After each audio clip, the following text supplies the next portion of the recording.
ada kontradiksi dan kesenjangan antara negara dengan pemerintah. Apa itu negara?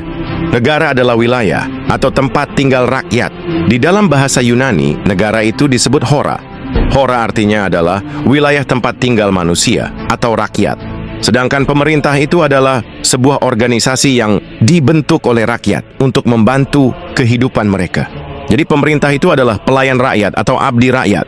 Jadi jikalau negara diartikan sebagai pemerintah, itu adalah pergeseran atau penyimpangan makna. Karena itulah Yunani sebagai pusat peradaban modern dunia telah memberikan kita pengertian bahwa pemerintahan adalah milik rakyat atau disebut dengan demokrasi. Demokrasi berasal dari kata demos dan kratos. Demos artinya rakyat, kratos artinya majikan, pemilik, tuan, dewa, atau Tuhan. Jadi boleh diartikan demokrasi artinya rakyat adalah majikan, atau rakyat adalah penguasa. Ini sejalan dengan istilah Latin yaitu Vox Populi Vox Dei. Artinya suara rakyat adalah suara Tuhan, atau kehendak rakyat adalah kehendak Tuhan. Karena itulah kehendak rakyat adalah dasar konstitusi negara berdiri. Jadi jikalau pemerintah dan DPR membuat undang-undang namun bertentangan dengan kehendak rakyat, maka undang-undang itu disebut inkonstitusional alias ilegal. Dan efek dari inkonstitusional adalah sangat berat, yaitu pemerintah boleh di-impeachment atau DPR boleh dibubarkan.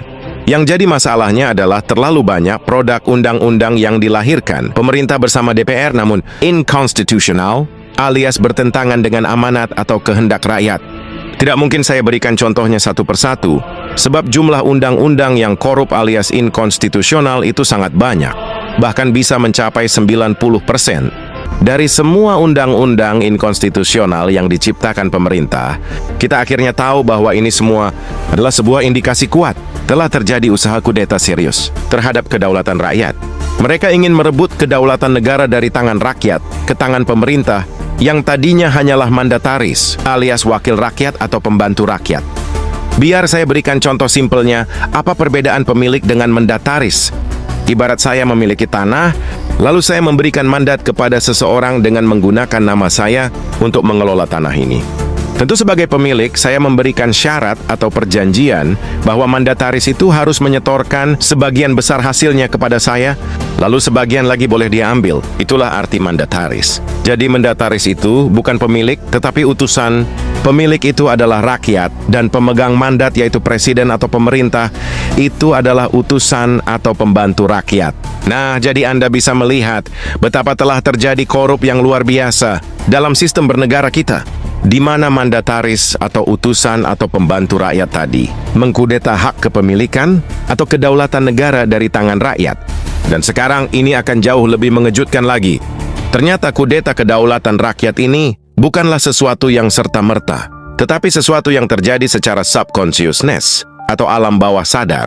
Tadi Anda sudah paham bahwa di dalam sebuah negara, rakyat itu adalah seperti Tuhan alias pencipta, sedangkan pemerintah itu adalah ciptaannya. Tapi bayangkan, organisasi yang dibentuk oleh rakyat, yang tadinya bertujuan untuk melayani dan membantu mereka, malah dinamai pemerintah. Ini bukanlah sebuah kesalahan yang tak disengaja, tetapi adalah sebuah manipulasi yang menyihir kesadaran semua orang, agar mereka tidak tahu bahwa mereka adalah majikan, tetapi tiba-tiba mereka tunduk menjadi bawahan dari pembantu rakyat tadi. Yang harusnya tadinya kaki rakyat ada di atas kepala pelayannya tadi, sekarang justru kepala rakyat itulah yang ada di bawah kaki pelayannya. Jadi istilah pemerintah ini adalah sebuah manipulasi yang sangat dalam. Sebab pemerintah artinya adalah orang yang memerintah. Pertanyaannya, bagaimana bisa ciptaan memerintah penciptanya? Bukankah ini sebuah kesesatan yang sudah luar biasa? Inilah penyimpangan yang luar biasa. Dan kesesatan paradigma ini terjadi akibat salah memberi nama. Jadi jangan pernah katakan apalah arti sebuah nama. No, salah memberi nama, impact-nya bisa menjungkir balikan dunia. Dan sihir ini bukan hanya terjadi di Indonesia, tetapi di seluruh dunia. Jika di Indonesia, kita menyebutnya pemerintah, maka dalam bahasa Inggris dia disebut government.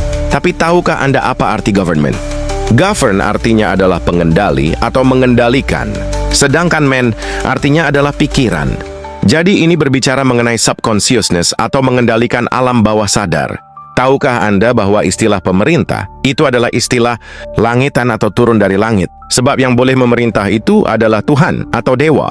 Karena mereka adalah pencipta, maka merekalah yang boleh memerintah. Jadi para raja-raja dahulu itu menjuluki dirinya sebagai jelmaan dewa. Itulah sebabnya mereka menggunakan istilah pemerintah. Tetapi oleh peradaban modern yang dibawa oleh bangsa Yunani, tepatnya di Athena, dijelaskan pada kita bahwa dewa atau Tuhan tadi adalah rakyat. Sebab merekalah yang mendirikan negara dan sekaligus menciptakan pemerintah. Makanya disebut Demos Kratos. Artinya rakyat adalah Tuhan atau rakyat adalah pemerintah. Jadi harusnya yang memerintah adalah rakyat. Siapa yang dia perintah? Ya pelayan atau mandatarisnya tadi. Tapi apa yang terjadi sekarang justru adalah kebalikannya. Malah pemilik itu yang diperintah oleh pelayan. Kurang ajar sekali bukan? Jadi dengan menyadari hal ini, kita bisa melahirkan revolusi kesadaran. Bukan saja di Indonesia, tetapi di seluruh dunia.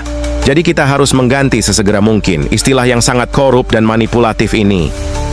Kita harus mengembalikan bangsa ini pada trek yang benar. Dan itu diawali dengan memberikan penamaan yang tepat. Stop menggunakan istilah manipulatif government atau pemerintah. Sebab ini bisa menipu paradigma atau alam bawah sadar semua orang. Mulai sekarang mari kita ganti istilah korup, yaitu pemerintah tadi, dengan sesuatu yang lebih tepat. Ini adalah beberapa istilah yang bisa kita gunakan. 1. Pelayan rakyat. 2. Babu rakyat. 3. Pembantu rakyat. 4. Penolong rakyat. 5. Abdi rakyat. 6. Mandataris rakyat. 7. Pegawai rakyat. 8. Pesuruh rakyat. Atau apa kira-kira istilah dari daerah Anda? Dan sebagai penutup, ini sangat penting dan fundamental sekali. Penamaan atau istilah ini harus kita gunakan secara kompak dan satu suara.